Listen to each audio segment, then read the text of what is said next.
Saudara-saudara yang dikasihi oleh Tuhan, marilah kita membaca dan merenungkan kesaksian firman Tuhan. Daftar pembacaan Alkitab Sinode Gereja Kristen Pasundan pada minggu yang ke-24 sesudah Pentakosta ini, kita diajak bersama-sama membaca dan merenungkan kitab 1 Samuel pasalnya yang ketiga, ayatnya yang pertama sampai ayat ke-21.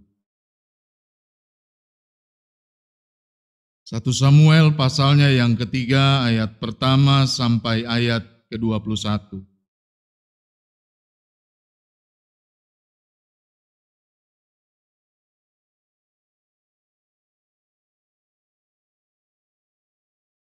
Marilah tenang dan berdoa.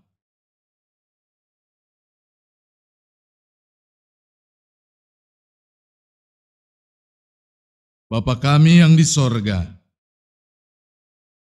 lihatlah ada begitu banyak umat-Mu yang berkumpul di ruangan kebaktian ini.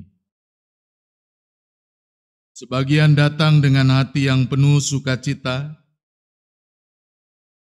karena di dalam perjalanan hidup sepekan yang telah dilalui, kami menemukan ada banyak berkat Tuhan yang membebaskan kami dari berbagai kesulitan, menyembuhkan kami dari berbagai sakit,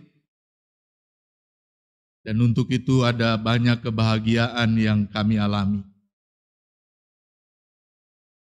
Sebagian barangkali datang dengan mata yang sembab, hati yang tertunduk, karena Tuhan masih izinkan kami untuk memikul beban-beban hidup, kesulitan-kesulitan, yang membuat kami harus naik turun, menjalani hidup yang berliku-liku. Sebagian barangkali datang tidak tahu untuk apa kami datang. Yang kami tahu hari ini hari Minggu dan kami harus beribadah sebagai orang Kristen. Namun kami percaya, kami imani, untuk semua kami, firman Tuhan akan menjadi rahmat-Mu yang kami alami saat ini. Karenanya lihatlah hamba-Mu yang bagaikan anak kecil, yang hanya punya 5 roti dan 2 ikan. Namun kami percaya di dalam kuasa Roh Kudus-Mu, semua orang akan dikenyangkan, bahkan akan kembali pulang nanti tidak seperti ketika kami datang, karena firman Tuhan telah memperbaharui hidup kami. Di dalam kuasa Roh Kudus itu kami berserah. Amin. 1 Samuel pasalnya yang ketiga, ayat pertama sampai ayat ke-21. Saya akan membacakannya untuk kita semua. Samuel yang muda itu menjadi pelayan Tuhan di bawah pengawasan Eli. Pada masa itu firman Tuhan jarang, penglihatan-penglihatan pun tidak sering. Pada suatu hari, Eli yang matanya mulai kabur dan tidak dapat melihat dengan baik, sedang berbaring di tempat tidurnya. Lampu rumah Allah belum lagi padam.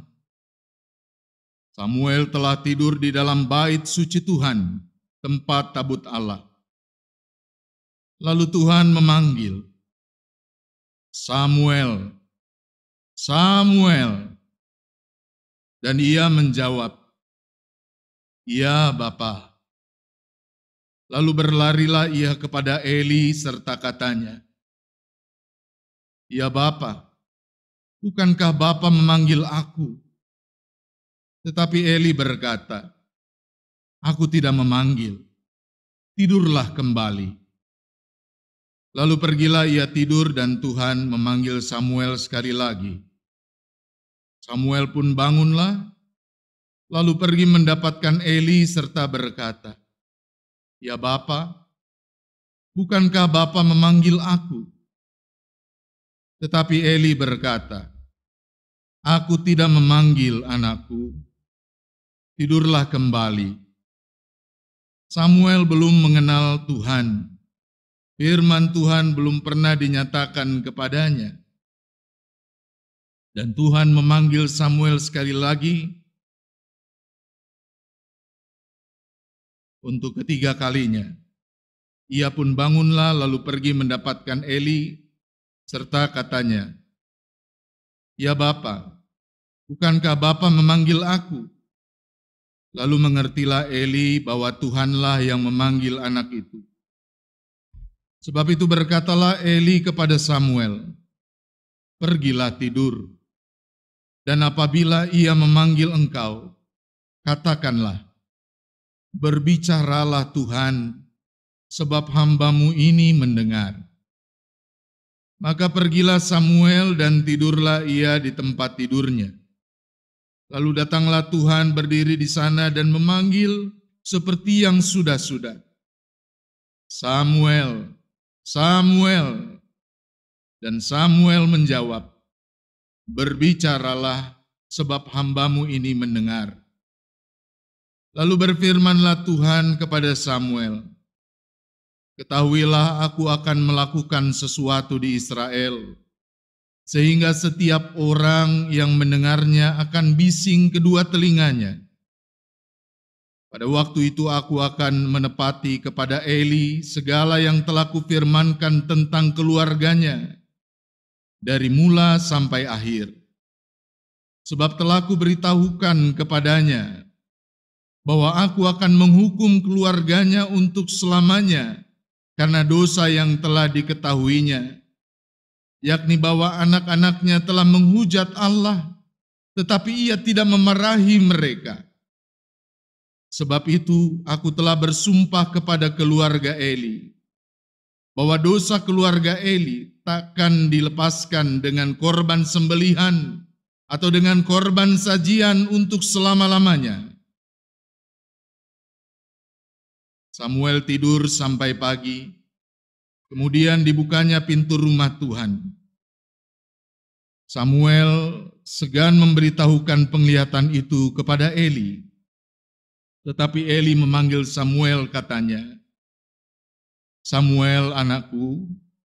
Jawab Samuel, "Ya Bapa." Kata Eli, "Apakah yang disampaikannya kepadamu? Janganlah kau sembunyikan kepadaku. Kiranya beginilah Allah menghukum engkau. Bahkan lebih lagi daripada itu, jika engkau menyembunyikan sepatah kata pun kepadaku dari apa yang disampaikannya kepadamu itu." Lalu Samuel memberitahukan semuanya itu kepadanya dengan tidak menyembunyikan sesuatu pun. Kemudian Eli berkata, "Dia Tuhan, biarlah diperbuatnya apa yang dipandangnya baik." Dan Samuel makin besar dan Tuhan menyertai dia, dan tidak dibiarkannya, dan tidak ada satupun dibiarkannya gugur. Maka taulah seluruh Israel dari Daud sampai Berseba bahwa kepada Samuel telah dipercayakan jabatan Nabi Tuhan.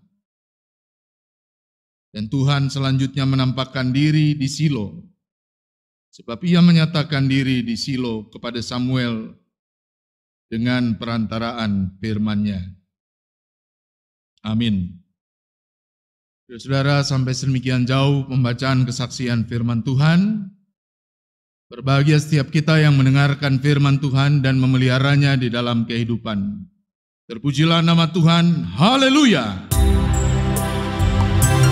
Haleluya, haleluya, haleluya.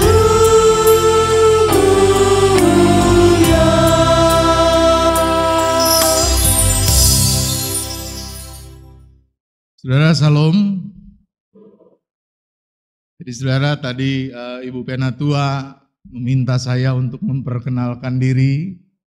Lalu saya katakan kepada beliau, rasanya kalau cideres sih saya nggak memperkenalkan diri, tapi mengingatkan saja siapa saya. Karena barangkali sekarang agak sulit orang mengenali karena dulu ketika saya orientasi sebelum masa vikariat di Cideres, ya, badan saya masih segini, sekarang badan saya sudah segini gitu. Saudara, nama saya Herianto Pakpahan, saya pendeta Gereja Kristen Pasundan yang melayani di Jemaat GKP Cikampek. Istri saya satu ya, Deborah Sihombing. Sekarang kami dikaruniai 2 orang anak laki-laki. Beberapa hari ini kami memang sudah ada di Sumedang karena tepat 3 tahun berpulangnya ayah mertua saya. Jadi kami rindu untuk membuat makamnya. Karena itu istri dan anak-anak saya saat ini tidak dapat hadir bersama-sama dengan kita di dalam ibadah ini, namun tentu mereka menyampaikan salam. Mudah-mudahan di waktu ke depan mereka bisa bersama-sama dengan saya kembali melayani di sini. Saudara, sudah cukup lama saya tidak melayani di Cideres. Tadi kepada Bapak dan Ibu Penatua saya sampaikan, terakhir saya khotbah di sini itu ketika saya orientasi itu. Pada masa pelayanan Ibu Pendeta Rasima Manalu, persis ketika anak keduanya lahir. Jadi sudah sangat lama dan tentu saya merindukan banyak hal dari jemaat ini yang juga saya harus akui turut membentuk pelayanan saya. Nah, saudara-saudara, barangkali itu pengingatan mengenai siapa saya. Nah, saudara, berbeda dengan kondisi saya sekarang, kami punya 2 televisi di rumah pastori. Maka zaman saya kecil, saudara, kami merasa televisi itu barang yang mewah. Kenapa, saudara? Karena kami nggak punya. Nah, karena itu ketika saya kecil, kalau mau nonton televisi, saudara, maka harus rame-rame pergi ke rumah tetangga yang punya. Tapi saudara-saudara, rasanya kala itu nikmat sekali, terutama kalau kami bisa menyaksikan film kegemaran kami waktu itu, saya dengan teman-teman, film Superman, saudara. Jadi saking mengidolakannya, saudara, tokoh Superman ini, saya sampai punya baju Superman itu, yang ada sayapnya itu. Saya juga punya poster Superman, saudara. Saya tempelkan di kamar kami. Dan kalau sudah tiba waktunya, kalau tidak salah hari Rabu, siaran televisi baru TVRI, saudara. Maka sebelum waktunya, kami sudah datang ke tempat tetangga yang punya televisi itu. Kadangkala, saudara, sambutannya tidak baik. Ya pura-pura ada yang sakit, sehingga dia katakan, hari ini nggak bisa nonton dulu ya, ada yang sakit, nggak boleh berisik. Kadangkala alasannya, saudara-saudara, TV-nya rusak. Padahal baru beberapa langkah dari rumah itu kami dengar kok ada seperti suara televisi, rasanya kesal sekali. Atau alasan-alasan lain, saudara. Tapi sekali lagi kalau sudah film Superman rasanya asik. Sekalipun kadang saya harus duduk di bagian belakang. Karena bagian VIP-nya sudah diduduki oleh teman-teman saya yang lebih jangkung. Kadang kami nonton juga, saudara-saudara, baunya sudah nggak enak ya, karena biasanya anak-anak tuh bermain-main dulu sampai berkeringat. Nah, saudaraku yang terkasih, saya kagum sekali kepada Superman ini, karena dia mampu membela sesuatu yang benar. Dia mampu untuk menuntaskan kejahatan yang terjadi. Dia bisa melakukan hal-hal luar biasa, saudara. Dia bisa terbang, dia bisa mencairkan satu benda logam dengan sinar matanya. Dan dengan sinar mata yang sama itu dia bisa membekukan benda yang dia inginkan. Apalagi, saudara, Superman itu juga adalah tokoh yang diperankan oleh aktor-aktor yang tampan. Nah, saudaraku yang terkasih, kendati pun saya kagum, saya sangat menggemari film Superman ini. Tapi saudara, sampai sekarang saya tidak pernah jadi Superman. Saya tidak pernah bisa terbang dengan sinar mata saya nggak pernah bisa mengubah benda yang logam menjadi cair, yang cair menjadi beku, nggak pernah bisa. Jadi saudara, rasa kagum itu berhenti pada rasa kagum itu sendiri. Nah saudara, berbeda halnya dengan Superman kalau baca tokoh yang satu ini, Samuel. Maka saudara, saya pun mengalami rasa kagum. Bagaimana tidak saudara? Di tengah-tengah kehidupan gereja yang nyata-nyata sulit sekali menemukan ada orang yang mau terpanggil melayani. Maka kita bertemu dengan tokoh di mana ketika masa beliannya Allah sudah memanggil dia dan dia menjawab panggilan pelayanan itu. Bahkan bukan di lingkup yang kecil saudara, dia menjadi imam di tengah sebuah bangsa yang besar, bangsa pilihan, bangsa yang diberkati. Bahkan kekaguman itu saudara berdasarkan kisah hidup Samuel yang dicatat oleh Alkitab tidak berhenti untuk kita kagumi. Kekaguman kita itu harusnya menjadi inspirasi agar dalam hidup kita banyak mengoperasi kehidupan, khususnya kehidupan keluarga kita. Karena kalau Samuel bisa menjadi pelayan Tuhan yang luar biasa. Saudara, kalau baca pidato perpisahannya Samuel ketika dia menyerahkan jabatannya sebagai imam bagi bangsa Israel. Luar biasa, dia tantang siapa yang pernah saya peras, siapa yang pernah memberikan sogok dan saya terima. Siapa yang pernah saya tekan dalam pelayanan, silakan satu orang saja boleh bersaksi di hadapan jemaat dan di hadapan Allah. Tidak ada seorang pun saudara. Ini kan tokoh saudara yang terbentuk dan sungguh dikagumi, bukan hadir ujuk-ujuk. Dia hadir melalui proses bentukan keluarga. Dan itu sebabnya saudara tidak bisa membaca pasal 3 ini tanpa membaca pasal-pasal sebelumnya. Karena bukan sebuah kebetulan sebelum kita membaca panggilan Tuhan atas Samuel, maka Alkitab juga mengisahkan dua keluarga yang dekat dengan Samuel, yang membentuk Samuel. Yang pertama Bapak Ibu dan Saudara-saudara, keluarga ayah dan ibu kandungnya, Elkana dan Hana.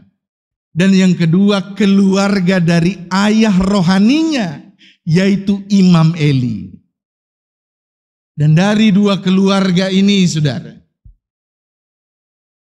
maka Samuel bertumbuh menjadi pribadi yang takut akan Tuhan, yang mau memberikan dirinya sepenuhnya menjawab panggilan Tuhan.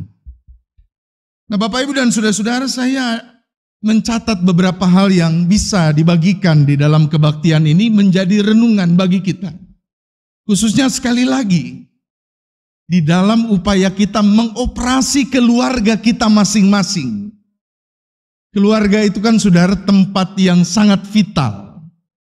Dari keluarga saudara bisa hadir orang-orang yang kuat, tegar, menghadapi apapun yang menjadi tantangan hidup. Tapi dari keluarga bisa juga keluar orang-orang yang tidak punya kepercayaan diri, orang-orang yang gagal dan kalah dalam kehidupan. Saudara, catatan yang pertama, Samuel bertumbuh karena nilai spiritualitas yang ditampilkan oleh keluarganya. Saudara, orang tua kandung Samuel, yaitu Elkana dan Hana, ini kan menantikan kehadiran Samuel cukup lama, saudara. Dan di dalam penantian itu ada dinamika yang terjadi khususnya dalam diri ibu kandung Samuel, yaitu Hana. Nah di dalam pergumulan itulah saudara terjadi nilai spiritualitas yang luar biasa. Ada seorang teolog saudara namanya Edith Dean. Dia meneliti saudara tokoh-tokoh Alkitab yang perempuan, paling tidak yang perjanjian lama. Ada beberapa yang mengalami pergumulan seperti Hana, yaitu tidak memperoleh keturunan dalam jangka waktu yang panjang. Siapa saja mereka, saudara? Yang pertama Sarah, istri dari Abraham. Lalu yang kedua Ribka, istri dari Ishak. Yang ketiga Rahel, istri dari Yakub. Dan yang keempat Hana ini. Tapi saudara, di dalam menghadapi pergumulan itu hanya Hana ini yang berseru dan datang kepada Tuhan dalam doa. Ini nilai spiritualitas. Sarah itu saudara ketika menghadapi pergumulan soal keturunan, dia seperti menertawakan janji Tuhan. Ribka saudara-saudara seperti orang yang cuek. Ada masalah seperti tidak ada masalah. Seperti yang kurang peduli. Rahel saudara-saudara seperti yang merajuk. Ketika terjadi masalah mencari kambing hitam. Dia katakan kepada Yakub, kasih saya anak. Kalau enggak saya mati. Mengancam saudara. Hana ini satu-satunya perempuan yang menjawab pergumulannya itu dengan berseru kepada Tuhan dalam doa. Makanya Edith Dean saudara katakan, Hana ini bukan the praying mother. Dia ini the prayerful mother. Bukan hanya ibu yang sering berdoa, tapi ibu yang memahami doa. Sebagai cara dia menggantungkan hidup kepada Tuhan dan memperoleh kekuatan dari Tuhan. Dalam nilai spiritual seperti itu, sangat berharga saudara di dalam membentuk kehidupan dari anggota keluarga yang lain, termasuk anak-anak. Dan harusnya ini ada di tengah keluarga kita.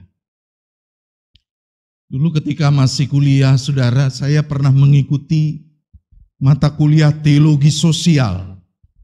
Yang kebanyakan dari isi kuliahnya harus dilakukan secara langsung praktek di lapangan.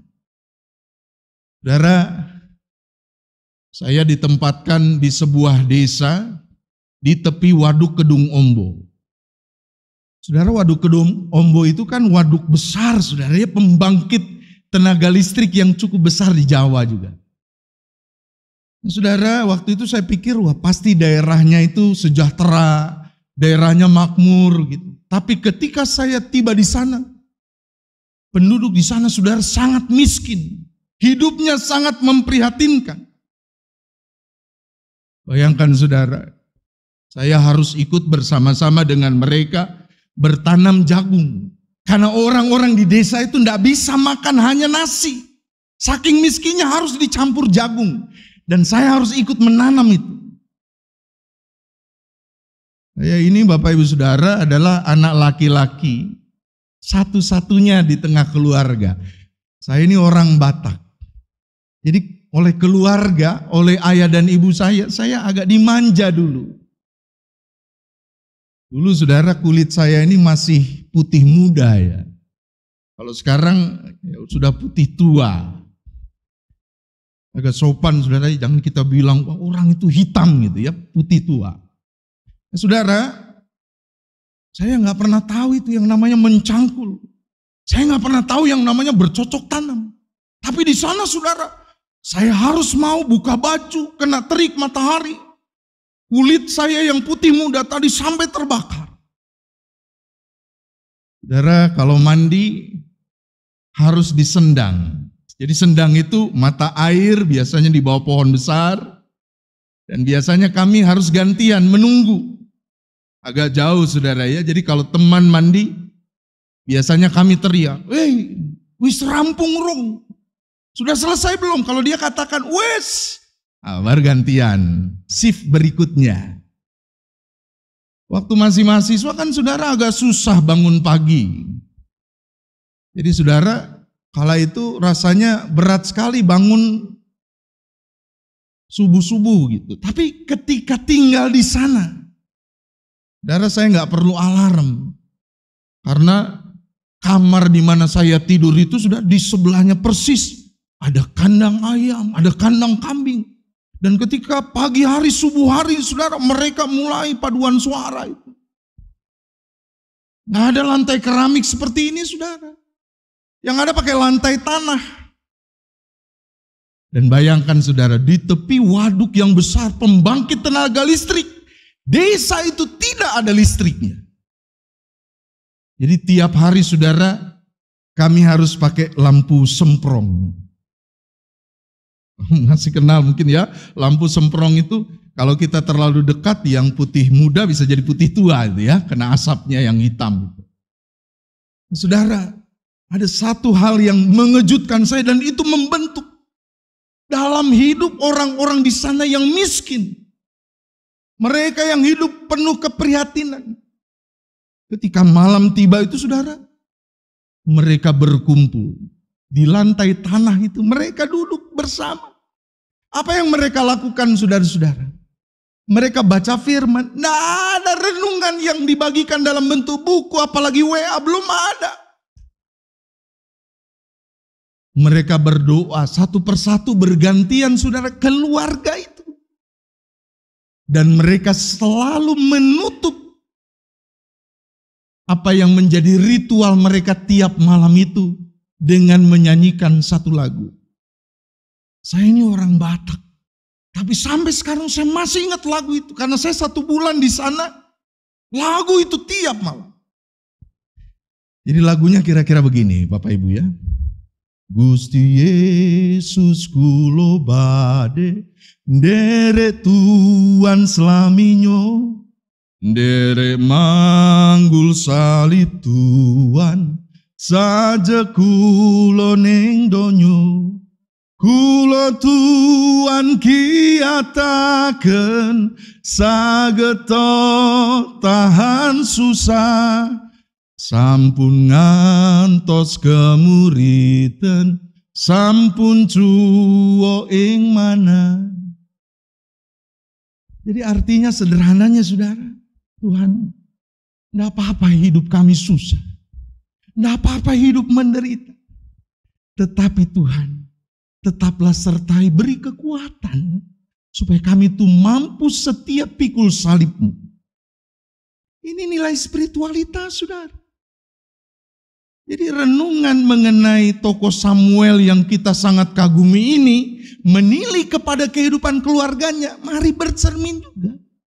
Ada tidak nilai spiritualitas itu kita tumbuhkan dalam hidup rumah tangga kita, yang pada akhirnya membentuk seluruh anggota keluarga, yang akhirnya membentuk anak-anak kita untuk menjadi pribadi yang sadar bahwa berpaut kepada Allah itu kekuatan utama.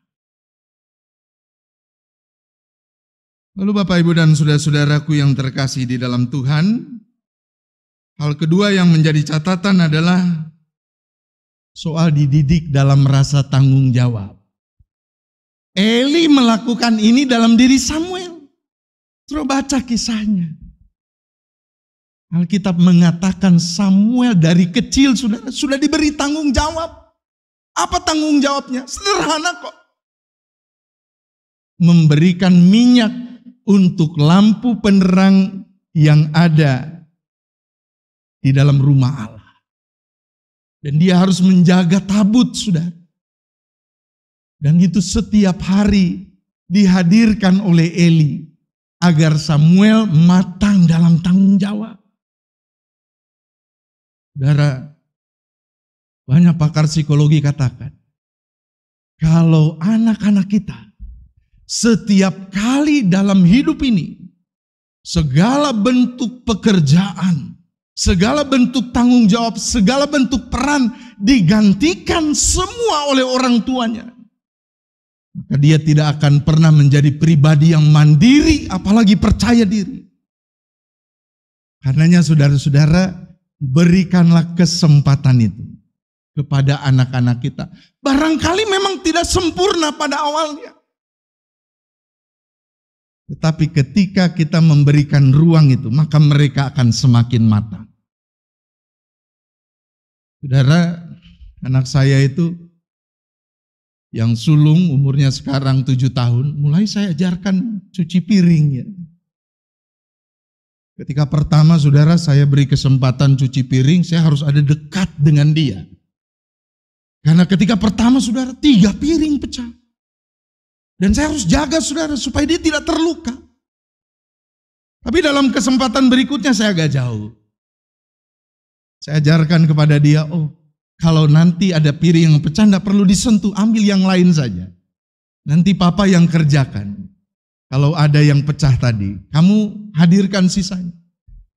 Lama-kelamaan dia berikan itu, kesempatan itu. Ambil kesempatan itu dan akhirnya menjadi orang yang mulai bertanggung jawab. Jadi kalau dulu saudara-saudara, anak kami Ezra itu ketika dia makan, sudah selesai makan, dia kasihkan piringnya kepada maminya. Kalau sekarang enggak, dia bawa sendiri ke belakang dan dia cuci. Saudara, kemarin ada pekerjaan rumah dari sekolahnya, masih belajar jarak jauh, saudara, membuat silsilah keluarga. Jadi gurunya saudara memberikan kepadanya tugas untuk menempelkan foto ayah dan ibu, lalu foto dia dan foto adiknya. Saudara, kayak saya kaget luar biasa, dia kerjakan sendiri. Walaupun saudara-saudara, foto yang dia gunting itu ternyata foto yang penting. Saya punya cuma satu-satunya itu. Foto ibunya juga saudara ketika masih belum menikah. Jadi foto yang sangat langka. Tapi dengan bangga saudara dia datang dan dia katakan, Pak, ini Ezra sudah buat tugas dari Bu Guru. Saudara, ya saya senang sekali. Walaupun agak bingung juga bagaimana nanti ganti fotonya itu ya. Tapi belajar untuk bisa memberikan kepercayaan, memberikan tanggung jawab.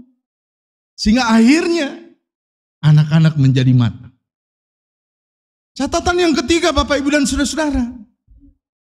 Eli memberikan kepada kita sebuah sikap baik ketika didapati anak melakukan kesalahan. Ketika ditemukan ada anggota keluarga yang sikapnya harus dievaluasi. Dan saudara-saudara, inilah yang dilakukan oleh Eli ketika dia mendengar anak-anaknya harus menerima hukuman. Anak-anaknya anak-anak yang dursila, saudara, tidak hidup sesuai dengan dia.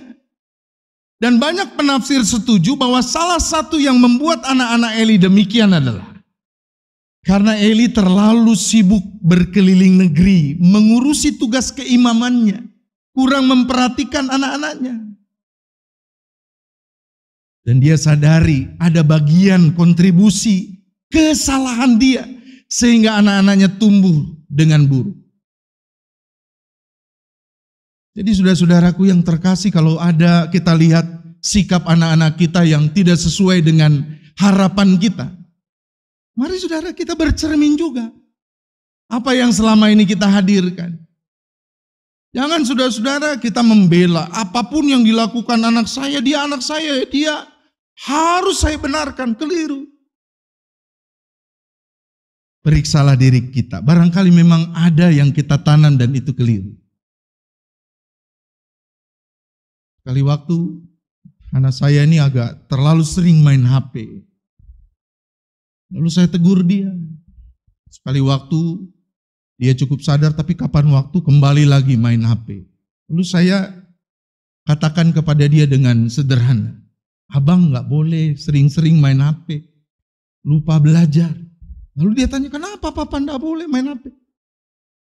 Saya kala itu sulit memilih diksi, pilihan kata yang bijak gitu ya. Jadi saya bilang begini, kalau sering main HP, nanti jadi bodoh. Lalu saudara-saudara, ya dia mulai ikuti apa yang saya katakan, dia mulai jauhkan diri dari HP. Saudara, istri saya itu bekerja ya di salah satu BUMN. Jadi hari-hari saya mendampingi anak-anak saya termasuk belajar ya. Nah, suatu kali saudara, dia mengerjakan tugas, rupanya dia ingin bertanya mengenai tugas ini. Pada saat yang sama itu saudara, saya sedang menerima WA. Yang isinya sebetulnya adalah konseling untuk anggota jemaat yang tengah berada di dalam sebuah persoalan. Karenanya itu saudara, saya agak sibuk nih, buka HP lalu menjawab begitu ya. Jadi anak saya bertanya, saya agak seperti yang kurang menggubris. Dan akhirnya saudara dia marah. Dan dia katakan apa saudara? Papa jangan main HP terus. Papa berhenti. Coba dilepas dulu HP-nya. Lalu saya katakan kepada dia, ini penting Papa mau ada pelayanan. Dan dia katakan saudara, jangan Papa. Nanti Papa jadi bodoh. Katanya. Ya, jadi betul-betul harus memang jadi cerminan bagi kita. Apa sih yang kita tumbuhkan? Eli sadar betul kesalahannya itu. Sehingga dia tidak protes kepada Allah ketika hukuman diberikan kepada anak-anaknya. Karena dia berkontribusi di sana. Jadi kalau kita lihat anak-anak kita, maka lihatlah apa yang telah kita hadirkan sebagai didikan bagi mereka. Lalu yang berikutnya Bapak Ibu dan Saudara-saudara, ini catatan yang terakhir adalah soal mendengarkan. Dan soal mendengarkan ini saudara, didikan langsung dari Allah kepada Samuel. Saudara tahu ya, tadi ada percakapan di mana beberapa kali Samuel mendengarkan suara Tuhan, dia pikir itu suara Eli, lalu dia kembali lagi tidur, suara itu muncul lagi beberapa kali. Lalu Eli ajarkan kepada dia, kalau nanti ada suara lagi katakan saja, berbicaralah Tuhan, aku siap mendengarkan. Saudara tahu, doa epiklese yang selalu kita panjatkan di dalam setiap kebaktian, kalau mau baca firman dan renungan, itu adalah doa yang bersumber dari kisah Eli ini ketika dia dipanggil oleh Tuhan. Jadi kalau kita mau baca firman, kita berdoa saudara dan banyak pengkhotbah, kalimatnya bisa macam-macam, tapi intinya satu, Tuhan berbicaralah, saya mendengarkan. Dan pengalaman itu saudara menolong kita agar di tengah kehidupan keluarga, orang bersedia untuk mendengar. Saya ingat saudara ya, ada pepatahnya orang Yahudi, mereka bilang, there must be one reason why God gave us 2 ears and 1 mouth. Pasti ada sebabnya. Kenapa Tuhan kasih kita telinganya 2, mulutnya 1? Supaya apa? Supaya kita lebih banyak mendengar. Mendengar dari sudut pandang orang lain. Termasuk dari anggota-anggota keluarga kita. Dan itu sangat membantu hadirnya komunikasi yang erat, yang mesra di tengah-tengah keluarga. Jadi saudara, satu kali ada anggota jemaat, ya orang tua, dia bilang kepada saya, seorang ibu, Pak Pendeta bicara lalu dengan anak saya. Anaknya remaja. Lalu saya katakan kepada ibu ini, persoalannya apa?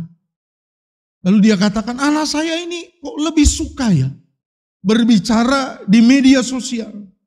Kadang-kadang saya tahu dia lagi sedih, lagi marah. Lewat status-status WA-nya Pak Pendeta. Lalu saya katakan kepada dia, ya nanti saya akan bicaralah kepada dia.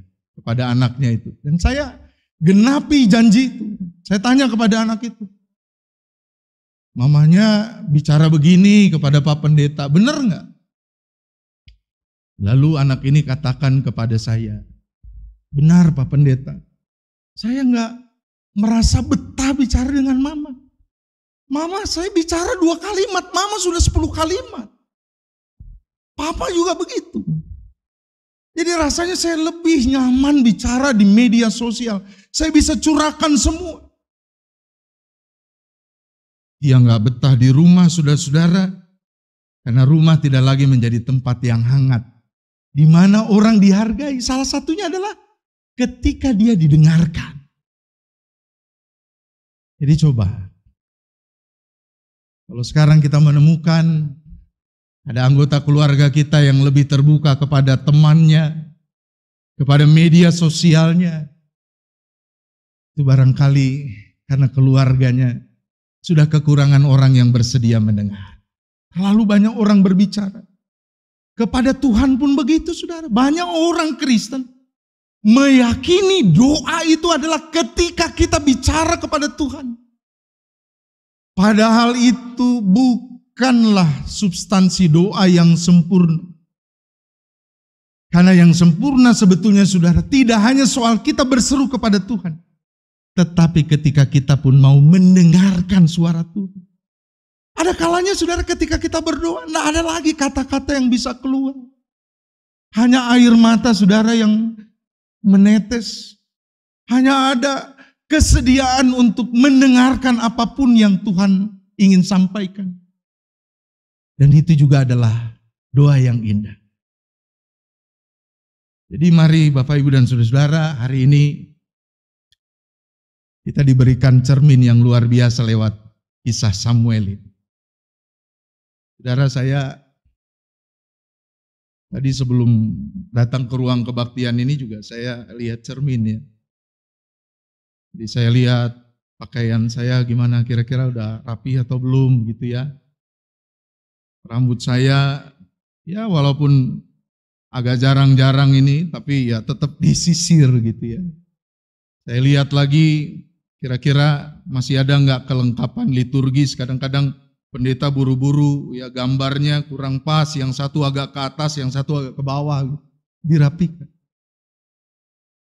Hari ini kisah Samuel ini menolong kita untuk merapikan kehidupan kita. Dalam keluarga kita bersama-sama dengan anak-anak kita. Sekali lagi yang pertama, adakah nilai spiritualitas di dalam keluarga kita? Nilai spiritualitas itu bukan soal kaya miskin, bukan soal hidup nyaman tenang atau hidup bermasalah penuh pergumulan, bukan. Tapi adakah di sana nilai pengingatan untuk selalu berjumpa dengan Tuhan di dalam setiap perkara hidup? Yang kedua, mari belajar soal memberikan rasa tanggung jawab kepada seisi keluarga. Dampingi anak-anak. Mungkin di awal tidak pernah bisa sempurna, tapi lama-kelamaan mereka akan punya rasa percaya diri untuk bisa memikul peran-peran selanjutnya di tengah kehidupan. Yang ketiga, kita diingatkan untuk melihat kesalahan dari anak-anak kita, kesalahan dari anggota keluarga yang lain, sebagai alat membenahi termasuk sikap kita. Dan yang terakhir, biarlah kita diingatkan untuk selalu mendengar. Jangan terlalu banyak berbicara. Bersedialah berkomunikasi dengan melihat sudut pandang dan apa yang menjadi kebutuhan orang lain. Semoga dengan itu kehidupan keluarga kita bisa menjadi hangat kembali, bisa dikuatkan kembali. Amin. Mari kita berdoa. Kami bersyukur ya Bapa untuk kesaksian firman Tuhan yang saat ini kami dengarkan. Berikan kepada kami kekuatan dan penyertaan-Mu, sehingga firman Tuhan ini boleh hadir dalam hidup keluarga kami. Bahkan nilai-nilai firman Tuhan ini terus berbuah ketika mampu kami terapkan dalam hidup kami sehari-hari. Kepadamu kami bersyukur, di dalam nama Tuhan Yesus Kristus, Sang Juru Selamat. Amin. Mohon izin untuk saya melepas masker. Shalom Bapak Ibu sekalian. Sukacita sekali kita bisa bertemu. Dan sudah lama ya saya tidak hadir di tengah-tengah jemaat GKP Cideres. Dan saat ini satu buah lagu kembali akan saya sampaikan, masih ciptaan dari almarhum Pendeta Beni Aceh yang diciptakan tahun 2011 yang berjudul Tuhan adalah kekuatanku. Silakan Adedi.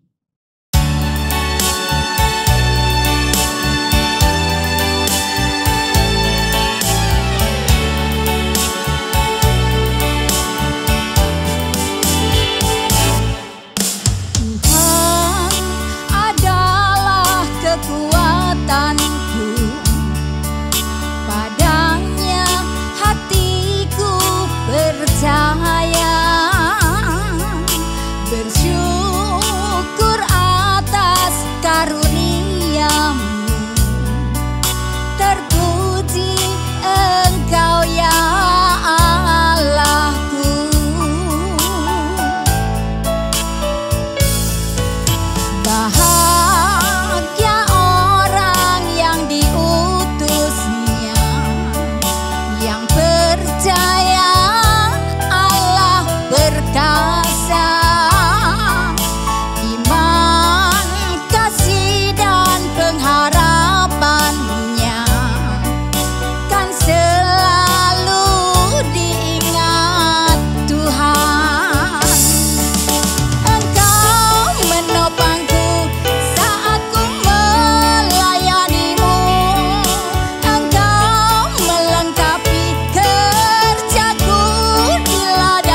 jemaat, mari kita pujikan Ya Allahku. Ya Allahku.